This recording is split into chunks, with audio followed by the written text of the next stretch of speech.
ভালো আছে। হাদি বাইরে ছিলেন? হাদি হাদি হাদি হাদি ওসমান হাদি ওসমান হাদি, হ্যাঁ মালুম চিনছেন? চিনছি। এই যে ওই গুলি গেছে যে হেনি, হ্যাঁ হ্যাঁ হ্যাঁ হ্যাঁ। আমরা এই ছেলেটা কিন্তু খুব খারাপ ছেলে, জানেন? কে জানে, তা তো জানি না, তা জানেন না?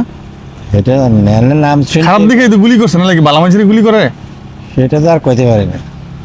আচ্ছা, না কথাটা হইলো উনি উনি হইলো জুলাই আগস্টের যোদ্ধা, একদম সামনের সারির, জি, খুব কঠোরভাবে বিরোধিতা করছে শেখ হাসিনার।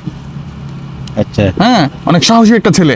হ্যাঁ, এই ছেলে বাংলাদেশের, মনে করেন যে সারা বাংলাদেশে খুঁজে আরেকটা পাওয়া যাবে না, এমন একটা ছেলে, বুঝছেন? এখন এই কারণে তারা মেরে ফেলতে চায় আর কি।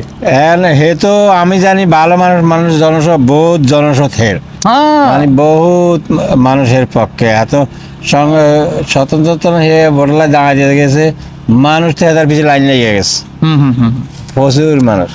ওই এমন একটা নেতা যারা টাকা দিয়ে মানুষ নির্বাচন করাইতেছে, এদের হক কথা কইতেছে, এই গতি মেরে আলাইছে। জালমুড়িওয়ালা, ভ্যানগাড়িওয়ালা, রিক্সাওয়ালা, ওনারা টাকা দেয়, বলে ভাই আপনি আমাদের টাকা দিয়ে নির্বাচন করেন।